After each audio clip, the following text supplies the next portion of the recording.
నమస్తే. ఇన్నాళ్ళు నన్ను సపోర్ట్ చేస్తూ, ఎంకరేజ్ చేస్తూ మీ ప్రేమని నాకు అందిస్తున్న ప్రతి ఒక్కరికి కృతజ్ఞతలు.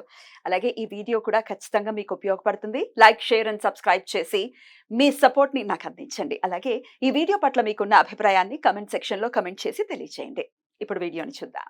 నమస్తే. Welcome to our channel. నేను పద్మిని. ప్రస్తుతంతో పాటు ప్రముఖ ఆధ్యాత్మికవేత్త, ప్రముఖ న్యూమరాలజిస్ట్, లక్ష్మీ నరసింహస్వామి ఉపాసకురాలు శ్రీమతి స్రవంతి గారు మనతో పాటు ఉన్నారు. మాట్లాడదాం. నమస్తే అక్క. నమస్తే పద్మిని. అక్క, కొంతమంది జీవితాల్లో ఒక నెగెటివ్ ప్యాటర్న్ అలా కంటిన్యూ అవుతూ ఉంటుంది. సే నాకు డివోర్స్ అయిందండి, మా పాపకు కూడా డివోర్స్ అయింది, లేకపోతే మా మా అబ్బాయి యాక్సిడెంట్ లో చనిపోయాడు, మళ్ళీ అదే పరిస్థితి వచ్చింది మా లైఫ్ లో, మళ్ళీ అదే అలాంటి సిచ్యువేషన్ చూస్తున్నాం, ఇట్లా చెప్తూ ఉంటారు అక్క.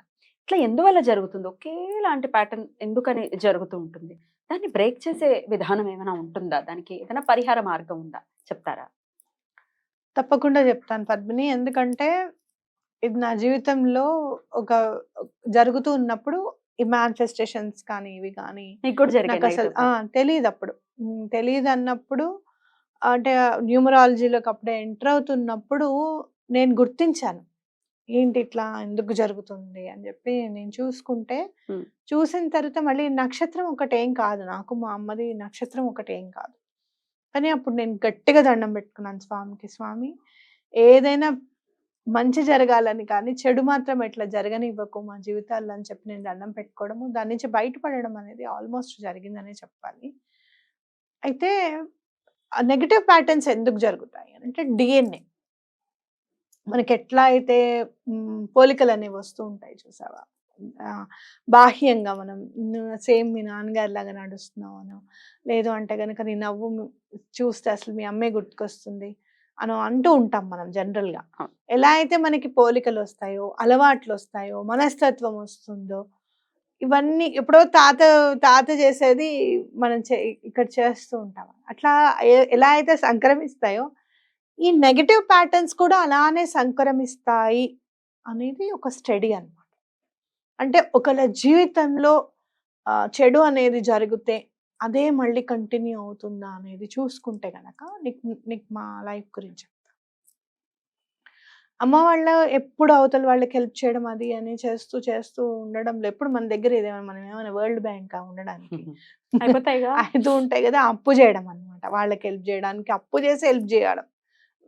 ఇట్లా బయటికి వచ్చేస్తారులే పోన్లే, మధ్యలో ఉండిపోయడమే కదా, మళ్ళీ కట్టేసుకుంటారులే అని అనుకోవడము. అప్పు ఎప్పుడు కూడా అప్పు అనేది ఉండేదన్నమాట, కంపల్సరీగా డెప్ట్ అనేది ఉండేది ఖచ్చితంగా.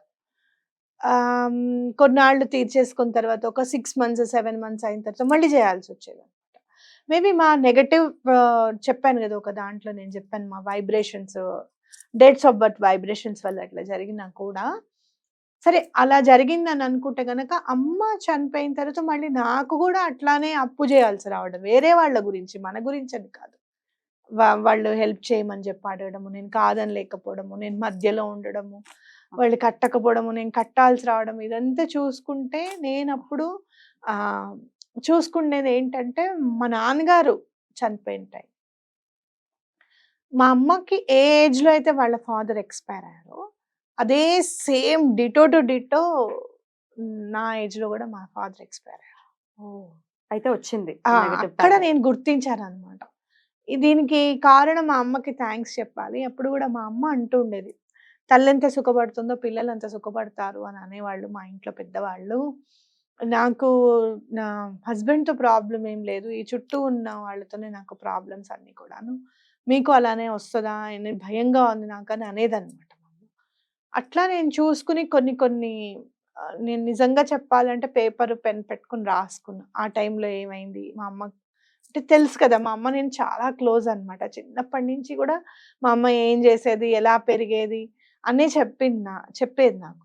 అట్లా మనం రాసుకుంటూ ఉంటే ఆ ప్యాటర్న్ అనేది నా లైఫ్లో రిపీట్ అవుతోంది అని నేను అనుకున్నప్పుడు, ఇలా వద్దు, అలా రిపీట్ అవ్వకుండా చూడు స్వామి, అట్లా కాదు, మంచే జరగని కానీ చెడు మాత్రం జరగనివ్వకు అని చెప్పి నేను దండం పెట్టుకోవడము, అలాగే పూజలు అనేవి కంటిన్యూగా చేసుకోవడం. ఎందుకు అనంటే ఇంట్లో ఎవరు ఉండేవాళ్ళు కాదు అప్పటిదాకా. కనీసం ఒక 10 మందన్నా రోజుకి భోంచేసే ఇల్లు మా అమ్మ చనిపోయింది, మా నాన్న చనిపోయిన తర్వాత మేము ఒక్కళ్ళమే అసలు. ఇక అస్సలు ఎవరు వచ్చేవాళ్ళు కాదు. మేము ఎంతసేపు టైం నాకు చాలా ఎక్కువ అనిపించేది అప్పుడు నేను ఆఫీస్కి వెళ్ళిపోతుంటే. అట్లా నేను పూజ చేసుకోవడంలో నా టైంని ఎక్కువగా ఇన్వెస్ట్ చేశాను అనమాట. అట్లా పూజలు చేసుకోవడము అన్నీ స్టార్ట్ చేయడం అనేది జరిగింది. అన్ని పూజలు ఎవరు ఏం చెప్తే చేసుకుంటూ వెళ్ళేదాన్ని అనమాట. నాకేది కనపడితే అది చేసుకోవడం, ఏది అనిపిస్తే అది చేయడం. అది దాంట్లో నుంచి ఆటోమేటిక్గా నేను ఎలా బయటపడాలి అనేది నాకు అర్థమైంది పద్మిని. నో, టాక్సిక్ రిలేషన్స్ని ఎటువంటి పరిస్థితుల్లోనూ కంటిన్యూ చేయకూడదు. అంతే కదా. Yeah. నువ్వు ఇవాళ డబ్బులు ఇచ్చేసేయి 2 lakhs ఇస్తాను అని చెప్పి వాళ్ళకి ఫోన్ చెయ్యి, వాళ్ళు వచ్చి తీసుకుంటారు, వాళ్ళు వచ్చి నీకే ఇచ్చేస్తాను, పని వెళ్ళిపోయిన తర్వాత నేను వచ్చి అంటే బావగారు వెళ్ళిపోయిన తర్వాత ఆఫీస్కి నేను వచ్చి ఇచ్చేస్తాను అని చెప్పిన తర్వాత సరే అని చెప్పి నేను వాళ్ళకి ఫోన్ చేయడం, మీరు రండి రేపు పొద్దున మీకు 2 lakhs ఇస్తామని చెప్పి. మార్నింగ్ ఈయన ఆఫీస్కి వెళ్ళిన తర్వాత ఫోన్ చేసి నాకు డబ్బులు అందలేదు, నువ్వు వాళ్ళకి ఏం చెప్తావో చెప్పు అంటే మనం ఏమని చెప్తాం? ఇంకా వాళ్ళకి చెప్పాం కదా రమ్మని చెప్పి. సో ఇది టాక్సిక్ రిలేషన్షిప్ కాదు, అనా కదా. దాని నుంచి బయటపడాలి ముందు. ఫస్ట్ నాకు అదే అర్థమైంది అనమాట. అంటే మీ లైఫ్ లో ఎలాంటివి, మా అమ్మ జీవితంలో ఇలా జరిగింది, లేదు మా నాన్న జీవితంలో ఇలా జరిగింది, మా అత్తగారు వాళ్ళకి ఇలానే అయింది, మాకు ఇలానే అవుతుంది అనుకున్నప్పుడు what are the toxic relationships you have అనేది మీరు రాసుకోండి. అది ఎంత దగ్గర సంబంధం అయినా సరే నేను చెప్తున్నాను మీకు, కట్ చేయమంటారా? కట్ చేయండి ఓకే, ఇమీడియట్ గా. ఎందుకు అనంటే మనని ఎదగాలి అనుకోకపోయినా పర్వాలేదు, మనం ఎదగడానికి సహాయం చేయకపోయినా పర్వాలేదు, మన కాలు వెనక నుంచి గుంజకుండా ఉంటే చాలు. కరెక్ట్. ఎందుకు అనంటే భార్యాభర్తల్లో ఒకళ్ళు పడిపోయినా కూడా ఫ్యామిలీ ఇదైపోతుంది, చాలా ఇబ్బంది పడాల్సి వస్తుంది. కాబట్టి ముందు ఆ టాక్సిక్ రిలేషన్షిప్ని అసలు ఎటువంటి పరిస్థితుల్లోనూ కంటిన్యూ చేయకండి, కట్ చేయండి. ఆ తర్వాత మీకు ఒక ప్యాటర్న్ చెప్తాను. ఈ రిలేషన్షిప్స్ని కానివ్వండి, ఈ నెగటివ్ ప్యాటర్న్స్ని మీరు దూరం చేసుకోవాలి అని అంటే మీకు ఖచ్చితంగా ఒక గ్లాస్ పెట్టుకోండి. గ్లాస్ పెట్టుకొని మీరు ఏం చేస్తారంటే ఒక వాటర్ తీసి ఆ గ్లాస్లో పోయండి.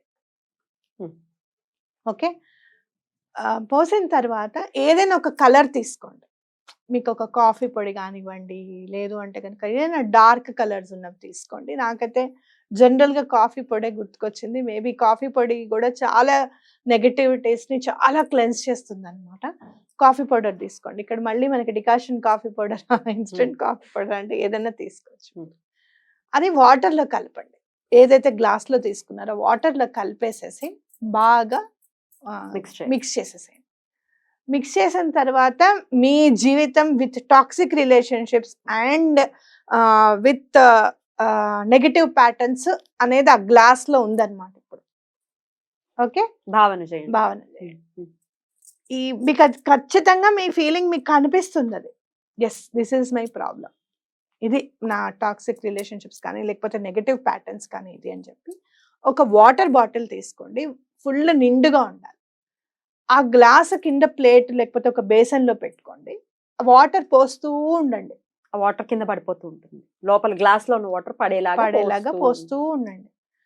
అది మీకు ఎంత వాటర్, ఆ గ్లాస్ లో వాటర్ మొత్తం నార్మల్ వాటర్ అవ్వాలి మళ్ళీ. మొత్తం ఈ పౌడర్ ఏదైతే ఉందో మొత్తం వచ్చేలాగా. ఓకే, ఆపిపోయటం కాదు, ఒకే ఫ్లోలో పోయాలి. ఓకే, ఫ్లోలో పోయండి. లేదు అంటే గనక మీకు బేసన్లో మళ్ళీ గ్లాస్ నిలబడదు అని అనుకుంటే కనుక చిన్న ప్లేట్లో పెట్టైనా పోసుకోవచ్చు. ఆ చిన్న ప్లేట్ నిండిన తర్వాత ఒక బయట ఆరుబయట కూర్చొని ఒక స్టూల్ మీద పెట్టారనుకో, నీళ్లు కింద పడిపోయినా పర్వాలేదు కదా పద్మిని. ఇంట్లోనే కాకుండా బయట అయినా చేసుకోవచ్చు, బాల్కనీలో అయినా చేసుకోవచ్చు. ఆ గ్లాస్ వాటర్ అనేది మళ్ళీ చాలా నిర్మలంగా అయిపోవాలి. అంటే మీరు పోసే వాటర్ కి ఆ గ్లాస్ వాటర్ కి తేడా ఉండకూడదు, అలా పోయాలి. మీ మైండ్ లో ఎక్కడైతే ఈ నెగటివ్ ప్యాటర్న్స్ అల్లుకుని పోయి ఉన్నాయో సబ్ కాన్షియస్ మైండ్ లో, అవన్నీ కూడా క్లియర్ అవుతాయి అన్నమాట. ఒకవేళ ఇది ఎవరికైనా అర్థం కాలేదు అనుకుంటే గనక ఈసారి నెక్స్ట్ నేను ఎక్స్పెరిమెంట్ లో నేను లైవ్ లో నేను చేసి చూపిస్తాను. అర్థమైన వాళ్ళు చేసుకోండి. ఎప్పుడు చేయమంటారు? ఎప్పుడు చేయాలి అని అంటే మీరు చాలా ఫ్రీగా ఉండాలంటే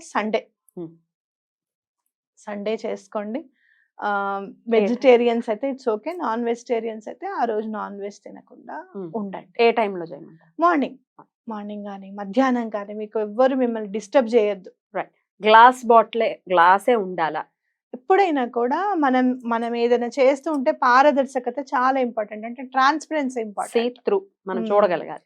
అంటే ఎందుకు ట్రాన్స్పరెంట్ ఎందుకు, అసలు నీ ప్రాబ్లం ఎంత ఉందో నీ కళ్ళకి తెలియాలి కదా, నువ్వు చూడాలి, అది నీకు రిజిస్టర్ అవ్వాలి. అదంతా మొత్తం ప్రాబ్లం అంతా వెళ్ళిపోతున్నట్టు అనిపిస్తుంది. మీరు చూడండి అట్లా నీళ్లు వస్తూ అబ్బా నెగటివ్ ఎనర్జీ అంతా వెళ్ళిపోయింది, ఆ ప్రాబ్లం అంతా వెళ్ళిపోయింది అని చెప్పి మీకు ఒక ధైర్యం వస్తుంది. ఆ టాక్సిక్ రిలేషన్షిప్ ఏదైతే ఉందో అది కట్ చేయాలి అని చెప్పే ధైర్యం వస్తుంది. ఇక్కడ ఒక్క విషయం చెప్తాను, తల్లికి ప్రాబ్లం ఉంది హస్బెండ్తో, పిల్లకి కూడా ప్రాబ్లం ఉంది, మనం ఇక్కడ టాక్సిక్ రిలేషన్షిప్ కట్ చేయమన్నాం.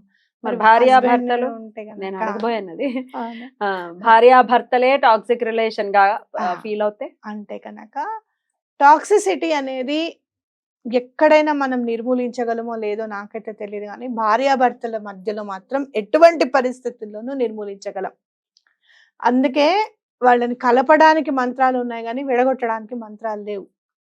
అంటే ఎటువంటి పరిస్థితుల్లోనూ వాళ్ళని కలిపి ఉంచే విధంగా మనం ఏదన్నా చెయ్యొచ్చు అనేది భావన అనేది గుర్తుపెట్టుకోవాలి. అయితే ఆయన మనసులో ఉన్నవన్నీ కూడా, ఆయన నాతో బిహేవ్ చేస్తున్నవన్నీ కూడా, మా అమ్మ జీవితంలో ఏదైతే జరిగిందో నా జీవితంలో కూడా ఇదే జరుగుతుంది, ఇలాంటివన్నీ కూడా వెళ్ళిపోవాలి అని చెప్పి చేయండి. అలా మీరు కంటిన్యూగా ఒక 5 సండేస్ చేసుకోవచ్చు. ఇదంతా వెళ్ళినప్పుడు ఒక 2 సండేస్కి మీకు మార్పు అనేది ఇంట్లో కనిపిస్తుంది. చిటికి మాటికి గొడవ పడడం కానివ్వు, లేదంటే విసుగు ఉండడం కానివ్వు, మన మాట వాడు వినకపోగా, మనం చెప్పేది వాళ్ళు చెప్పేది ఒకటే ఉంటుంది ఒక్కొక్కసారి, కానీ మన మాట పట్టించుకోరు. అలాంటివి కానివ్వు నెమ్మదిగా తగ్గిపోతాయని మనం చెప్పుకోవచ్చు. రైట్, చాలా బ్యూటిఫుల్. అంటే ఒక రెమెడియల్ మెజర్ గా ఏం చేయొచ్చు అనేది, రెమెడీ ఎలా చేసుకోవచ్చు అనేది తెలియజేశారు. Thank you so very much అక్క. మరి ఇంకా ఒకవేళ లైవ్ లో చూడాలి మేము అనుకుంటున్నాం, డైరెక్ట్ గా ఒకసారి చేసి చూపించండి, ఇంకాస్త వివరంగా మాకు అర్థమవుతుంది అనుకునే వాళ్ళు కమెంట్ సెక్షన్ లో మరి మాకు తెలియచేయండి, మాకు లైవ్ లో చేసి చూపించండి అని కమెంట్ పెట్టండి. నెక్స్ట్ వీడియోస్ లో మళ్ళీ శ్రవంతి గారు వచ్చినప్పుడు అది చేసి చూపిస్తాం. రైట్ అక్క, ఇది మీరు చెప్పినటువంటి విధానాన్ని అనుసరించి ఆ టాక్సిసిటీ ఏదైతే ఉందో దాని నుంచి బయటపడాలి, ఆ ప్యాటర్న్, నెగటివ్ ప్యాటర్న్స్ ఏవైతే ఉన్నాయో అవి రిపీట్ అవ్వకుండా ఉండాలి అని మనస్ఫూర్తిగా కోరుకుంటూ కృతజ్ఞతలు అక్క. నమస్తే.